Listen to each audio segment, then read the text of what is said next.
Assalamualaikum warahmatullahi wabarakatuh.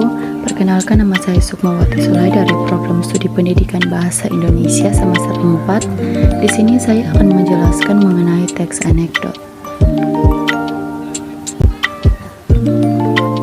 Supaya mengetahui lebih dalam tentang teks anekdot, maka kamu perlu mengetahui dulu pengertian dari teks anekdot. Nah, teks anekdot merupakan cerita singkat yang di dalamnya mengandung unsur lucu dan memiliki maksud untuk mengkritik. Menurut Kamus Besar Bahasa Indonesia, anekdot adalah cerita singkat yang menarik. Setelah kamu mengetahui pengertian dari teks anekdot, pada bagian ini saya akan menjelaskan beberapa ciri-ciri dari teks anekdot yang perlu kamu ketahui. Yang pertama, mampu menghibur dan membuat tertawa. Hal ini berarti teks anekdot memuat beragam kisah lucu atau humor. Kedua, memiliki sifat menggelitik, yang dimana berarti teks anekdot dapat membuat setiap orang yang membacanya akan merasa terhibur dengan kisah lucu yang terdapat dalam teks tersebut. Tiga, memiliki sifat menyindir. Dalam beberapa kisah, teks anekdot ditemukan banyak yang dipakai sebagai media untuk menyindir sesuatu, baik itu orang maupun kelompok. Oleh karena itu, teks anekdot bisa juga dibilang sebagai media untuk mengkritik suatu peristiwa yang sedang terjadi. Keempat, bisa jadi mengenai orang penting. Karena tidak ada aturan yang ketat untuk membuat teks anekdot, hal ini menjadikan teks ini biasa digunakan untuk membahas orang-orang penting. Kelima, memiliki tujuan tertentu.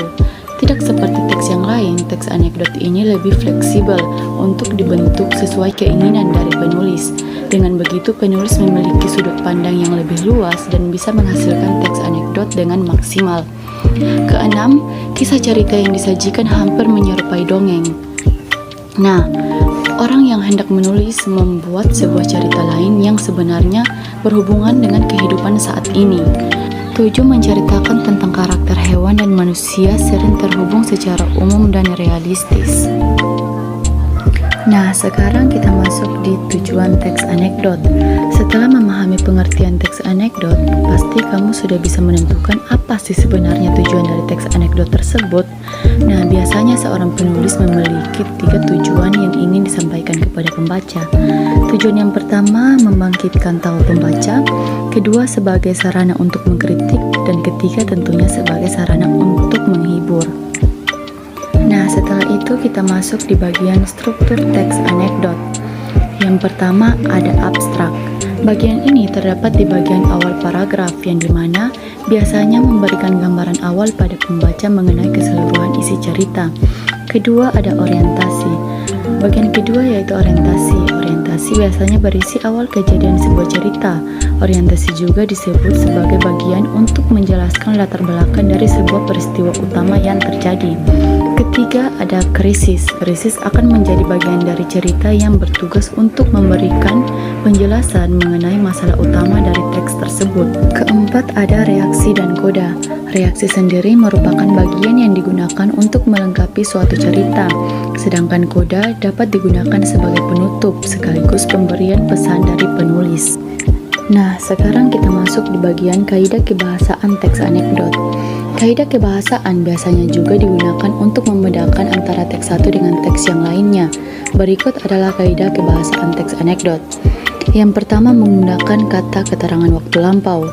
Kedua, menggunakan kata penghubung. Ketiga, menggunakan kata kerja. Keempat, menggambarkan urutan peristiwa berdasarkan waktu. Dan menggunakan jenis pertanyaan retoris, yaitu kalimat pertanyaan yang tidak mengharuskan untuk dijawab. Nah, sekarang kita masuk di contoh teks anekdot. Di sini sudah saya paparkan satu contoh teks anekdot berupa percakapan. Jadi, suatu hari ada turis Amerika yang sedang belajar bahasa Indonesia, dan dia bingung mengapa orang Indonesia jika menjawab pertanyaan itu beda-beda seperti yoi, ya, dan ya, begitulah. Lalu ia bertanya kepada seorang pejabat, bagaimana cara membedakan yoi, ya, dan ya, begitulah. Kemudian pejabat itu menjawab, kalau yoi, orang tersebut tidak punya pendidikan. Kalau iya, orang itu tamatan SMA. Dan kalau iya, begitulah, berarti ia sarjana. Oh, gitu ya, kata turis. Dan pejabat pun menjawab, yoi. Nah, terima kasih banyak. Mungkin itu saja yang dapat saya sampaikan. Kurang dan lebihnya saya memohon maaf. Billahi taufik walhidayah. Wassalamualaikum warahmatullahi wabarakatuh.